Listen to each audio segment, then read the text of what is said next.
शिमला में मुख्यमंत्री सुखविंदर ठाकुर ने अटल सुपर स्पेशलिटी आयुर्विज्ञान संस्थान में आंतरिक रोगी विभाग का शुभारंभ किया। उन्होंने संस्थान का निरीक्षण करने के बाद स्वास्थ्य विभाग के उच्च अधिकारियों की बैठक की और जरूरी निर्देश दिए।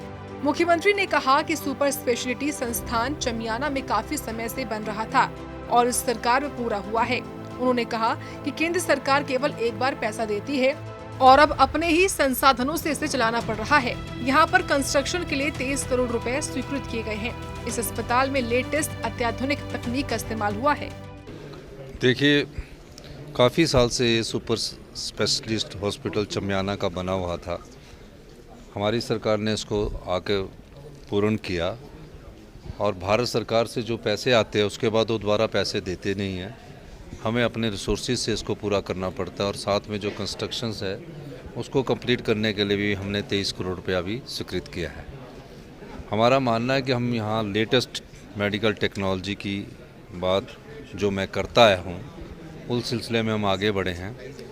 इस हॉस्पिटल में और दूसरे हॉस्पिटल में हम हाई एंड मेडिकल टेक्नोलॉजी लगाएंगे और मेरा मानना है कि अगले कुछ समय में यहाँ रोबोटिक सर्जरी शुरू कर दी जाएगी, जो प्रदेश की पहली रोबोटिक सर्जरी होगी यहाँ और टांडा में।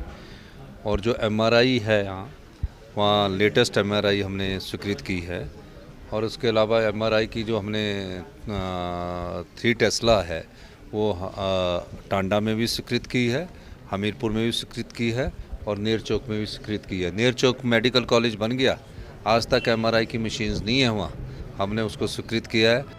वहीं मुख्यमंत्री ने दौरान नेता प्रतिपक्ष जयराम ठाकुर पर भी पलटवार किया। सुनिए।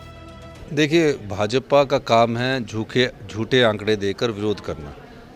अब जब वो जयराम जी नाच रहे थे ना वहाँ, उस समय देशभक्ति की बात नहीं याद आई। हम छोटी सी बात करते थे तो उसमें वो कहते थे।